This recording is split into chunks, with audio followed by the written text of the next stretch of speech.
In tonight's tutorial, we're going to look at low point. But how do we recognise low point relative to the orientation of our body relative to the ball? It's really important to recognise where we need to be in space relative to the ball position to give us the best chance of the bottom of the arc being in front of the golf ball, so that we can strike the ball on the way down with a de-lofted face to compress that ball and then catch the ground with the leading edge and then let the bounce do the work and create that divot. It's okay recognising where the body needs to be, and that's something we're going to look at, but it's also another thing to sense where the bottom of your arc is. Where is the natural bottom to the swing arc? Where does it ground? So we're going to do a little exercise. Now I'm going to use a divot board. You can get lots of similar things like this online, relatively inexpensive, and it's going to leave a mark. Okay. If you haven't got one of these, don't worry. You can always just put some spray, athlete's foot spray, something like that, on the sole of the club. And when you strike the ground, it will leave a mark. And so you'll be able to see where you struck the ground. Because we know that feel and real are often quite different, and you might absolutely bet your bottom dollar that you struck the ground in a certain place, but it can be quite revealing when you've actually got some real life feedback. Seeing is believing, and it really is with this exercise. So I'm going to take this divot board, and what I'm going to do is I'm going to first of all just take my stance, and the divot board's got a mark for where the ball would be in the middle. Okay. And what I'm going to do now is I'm going to just strike the middle, what I perceive to be the middle of the board, just half a swing, and I've managed to get exactly where I want it to be on the ball, and that's pretty good for a start. Now you can also do this in a bunker. It's a great place, a bunker. It's not just for bunker play. You can really do a lot of work on your swing in a bunker. If you've seen some of my other videos on using the bunker as like a track man for like low point and direction and depth of divot and things like this, the bunker gives you that real life feedback. And just like this, it's still there. So it's there plain to see. After you've played the shot, you've got a visual representation of what's just happened, visual feedback. So it's a recording of what you've just done, and then you can leave it there and try and make an adjustment. So you've still got that as reference. That's really important. Now what I've done here is that's just for me to try and find the center. Okay, so is my perception of where I'm bottoming the club out, just with a little half swing, is it reality? Now we're going to challenge ourselves a little bit more, and what I'm going to do now is take my setup back in the centre again, and I'm going to do 3 swings. I'm going to do one where I catch the ground early here, close to my trail foot, so in line with the trail foot really, and then in the centre of my stance, and then more in line with my lead foot. So I'm just going to make a few little half swings first, just to get going, and then I'm going to make 3 contacts with the ground without stopping. I'm going to go trail, centre, and lead. And already I'm sure you can see there's a difference. To strike close to my trail foot requires very little movement of my body. Just watch again. So trail, centre, now watch the lead. There's a very definitive shift required to move into this space to enable me to ground the club in this vicinity, opposite my lead foot. I've got to shift a long way relative to where I started, or what feels like a long way, to make this possible. Because if I don't shift, how do I get my strike over there? Yes, it's possible with an upper body, side bend, late lever release, we can kind of get that strike over there. And it's possible, but not everybody has got that thoracic mobility and the ability to rotate at speed and sequence with the club lagging so late and enabling you to then let it go late and still catch the ground, ball and turf. And even still, there's a shift required. So we can make life much easier for ourselves. So you can see there's a shift. Now, let's explore this a bit further. Let's take it to the extreme. What I'm going to do now is take my setup in the centre again. And now I'm going to take my lead foot and I'm going to move it across to my trail foot and just support myself just on the tiptoe of the lead foot. So now I'm in this space here. And you can see I'm just going to make some half swings. And I can bottom the club out here, opposite the trail foot, very easy. Because my mass is over here. My swing centre essentially has shifted. And we'll talk about that in a second. Because now I'm going to go back to where I started, and now I'm going to go onto my lead foot. So I'm going to take my trail foot, go onto the tiptoe, and look at the difference here.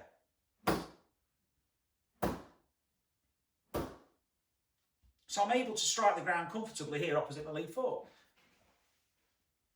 I made a longer divot there, but I was striking here, striking there. That's a big difference. We're not looking at the length of the divot, we're looking at the entry point, if you like, of the divot. That initial contact with the ground or the divot board, that was on my trail foot, that's my lead foot. So that's a huge difference. Now, of course, this is extreme. We're not going to be over here. To get over here in an actual swing, it would require such an excessive movement. I'd probably top it, to be honest. I'd be that far in front. But that's just a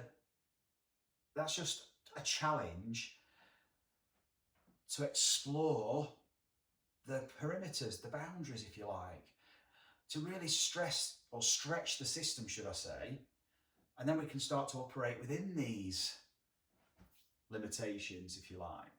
But we've stretched the limitations, so we can really recognise this more kind of available space we've got. It's important we recognise the space we've got to move, because that's what movement generally is. It's moving through space. Okay, so we've got to recognise the space to enable us to move.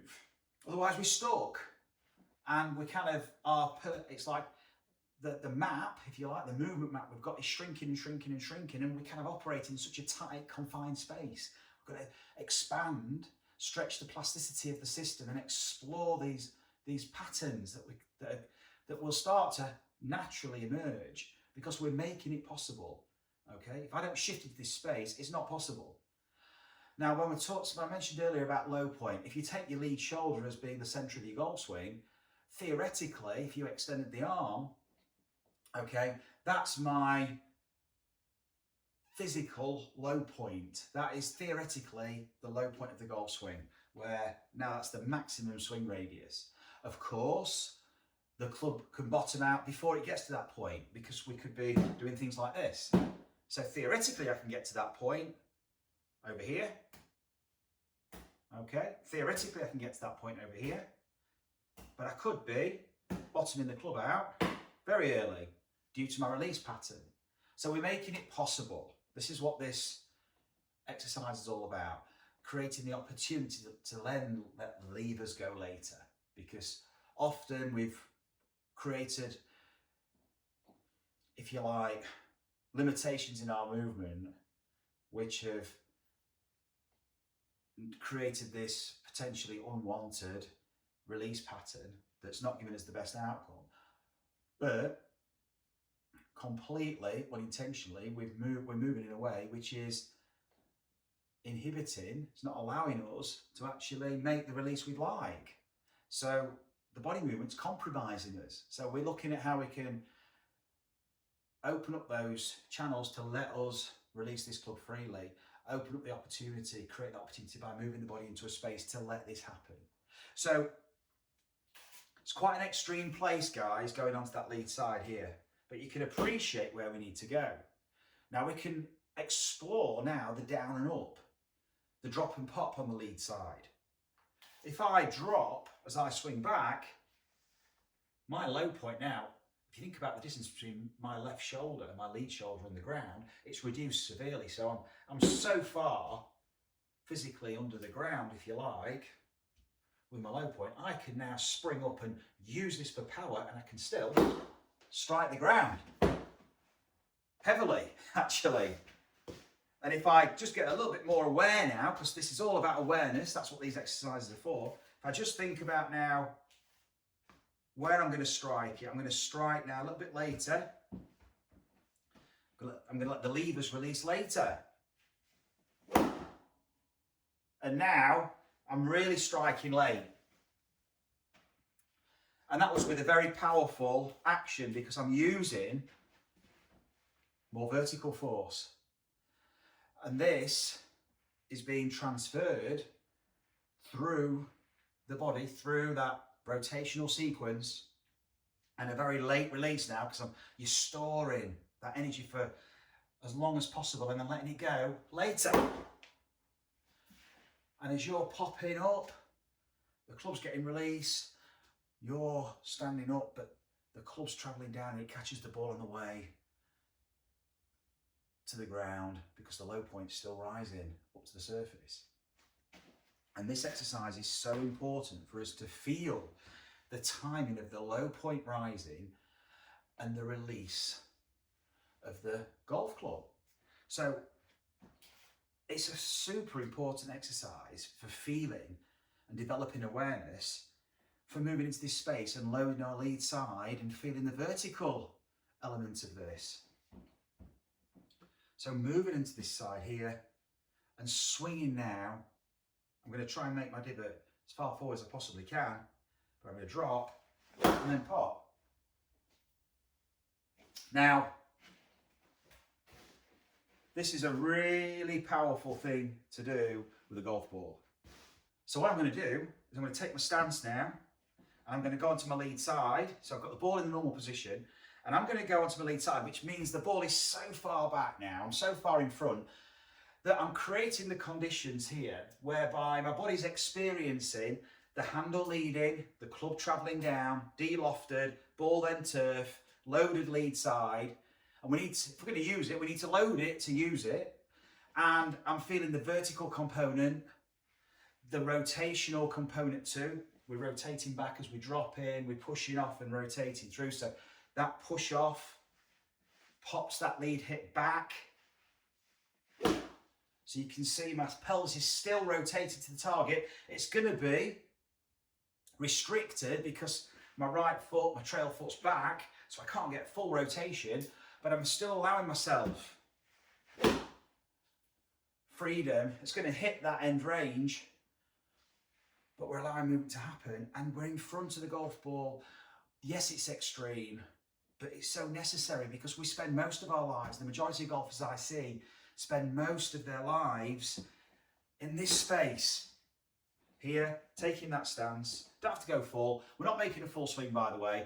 And of course, if your lead side loaded like this, it's going to restrict the backswing because we haven't got that shift. We're not loading the trail side and rotating the pelvis massively and rotating that trail hip and getting all that torso rotation, because we're loaded left. So there's going to be a restriction, and we've got to accept that. Okay, embrace that, expect it. It's going to restrict it because this exercise is all about the lead side. It's about exploring this space left of the golf ball, this territory. So important. And then we can extend and just, again, expect a shortened, restricted follow through, but be assertive with your movement and just get a feel for what it's like to release so late and extend and release. Not just release the levers, let the whole body go. So taking your setup, go onto your lead side, you're going to feel in front of the golf ball and feel the drop and then the pop. Now I caught that actually a bit clean. I could feel my release was a little bit early, just a little bit early. So I've got to really let this handle travel for longer. This space, then let it go.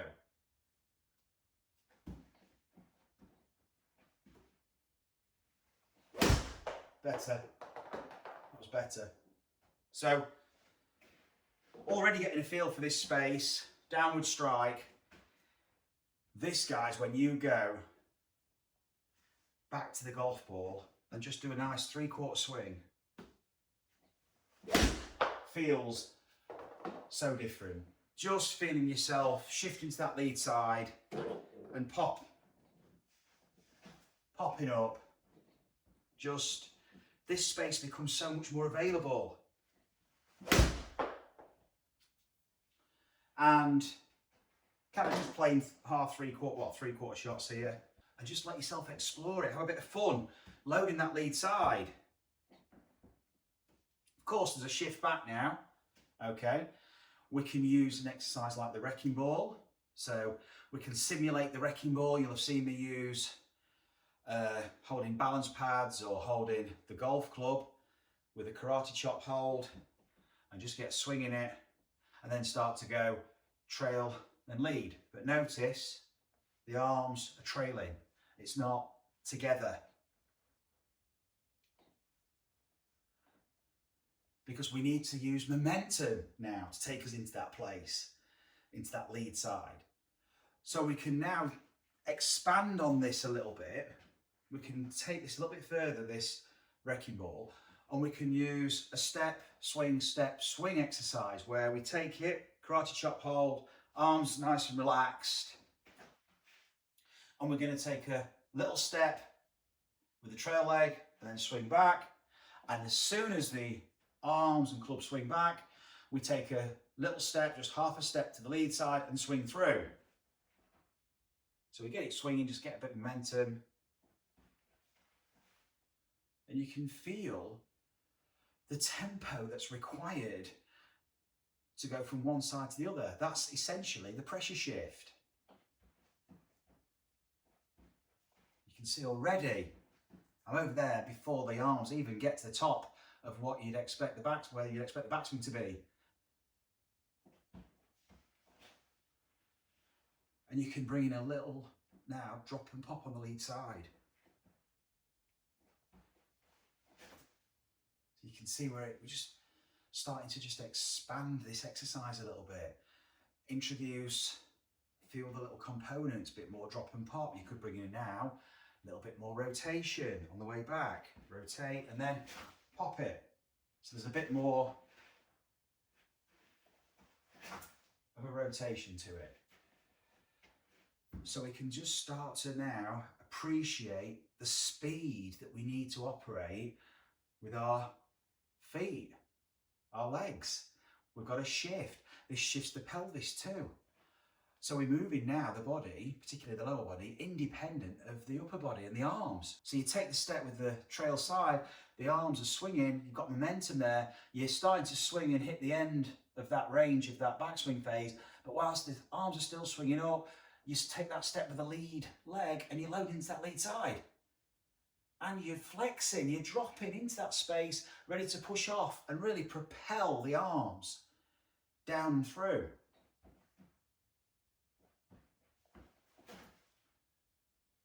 And taking the club and doing that exercise in the air now really emphasizes the feel. And you've made this space here not just recognizable but accessible. We are now really swinging with intention. We're in pursuit of this space here with our movement.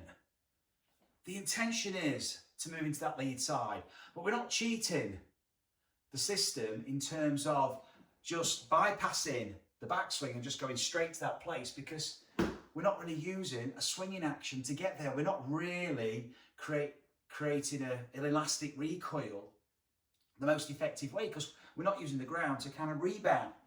Because that's what it is, that we're rebounding, we're pushing off and we're shifting, and that's creating the momentum for the shift. So this exercise is fantastic with a golf ball. So you start with your feet together, step, swing, step, swing. But when I say step, swing, the steps are very close together. It's step, then swing, but it's almost step, step. You'll see what I mean. Step, swing, step, swing. Now, it's an exercise. It's not your real golf swing. So that backswing again is going to have the feeling of, being slightly shorter, a bit more kind of limited, a bit kind of curtailed, because you're shifting so early to the lead side, because that's the emphasis of this particular exercise, just to explore the lead side more.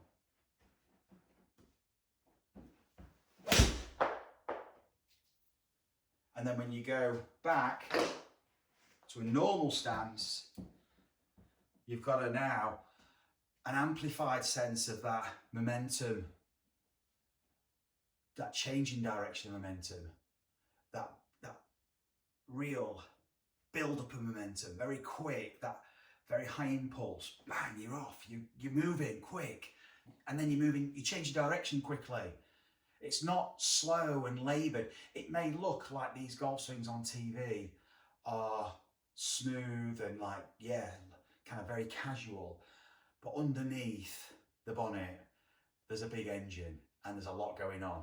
You just don't see it. You just see the alloys spinning round and it's just looking dead smooth and it's coasting along at 80 mile an hour, say. It could even be going up to like 100 mile an hour. It looks smooth, but the engine it's 10 to the dozen. That's what's happening down here. This is the engine room. And you can really start to explore the feeling of the power coming from the ground up, from that lateral shift, that flexion extension, particularly of the lead side, and the firing of the levers in time, because these exercises are going to help reset your timing pattern so that now the levers can respond to these forces that you're creating, to the pivot action that the body's creating. And so the whole system can start to now adapt and harmonise in terms of the feel of the club head, the bottom of the arc, the timing of when it reaches the bottom of the arc, the exercise in the bunker or using the divot board or something else that gives you some feedback. Now gives you some visual feedback of where the bottom of the arc is. That's really important relative to how you're moving, so you can sense where you're moving, the timing of when it all happens. These are so important. This is things that you are going to essentially underpin the whole rhythm and timing of your game. So this is what resets you on the golf course in your pre-shot routine. Doing a little exercise like this behind the golf ball before you make your actual practice swing now can be all that you need. That can be sometimes all it takes just to reset, just to remind yourself what it feels like to shift. And it's like, oh, right, yeah. And then you feel the push off and the timing of the release. You might even do it in the rough, maybe at the side, if you get an opportunity to, just to feel that contact with the ground. And you're like, yeah, you're re-familiarising yourself with feelings you've created through your practice, reinforcing it, and then moving forward, using your routine as that is the conduit for the performance. So going through that process, and these little exercises, these reminders, can make all the difference, particularly if you do it consistently. It's not just a quick swing fix, a quick swing tip. This is something that underpins the game for future development, to not just reinforce, but allow you to start to, commit with confidence, because you know how it feels, you know what it produces, you practiced it, so you can let yourself go and try it, have a bit of fun, use the bunker, use any available accessory possible to give you some feedback, visual. Obviously you're getting some feeling as well in the bunker. It's brilliant because you can actually see the depth with that divot in the bunker. You can see almost the true low point. It's the only kind of environment, we actually do see where our low point was, and it's still there because we're going through the sand. Normally the club rebounds off the ground or off the divot board. So these give us fantastic feedback at home or on the range, but if you can use a bunker, that is brilliant. But nevertheless, giving yourself some feedback here is so important. And then it's just going to enable you to just let go more and more and more and just build confidence through this practice in yourself to just let go on the golf course. So give it a go, guys. I look forward to seeing your comments below, and enjoy the practice. And more importantly, just let yourself go with it out on the golf course.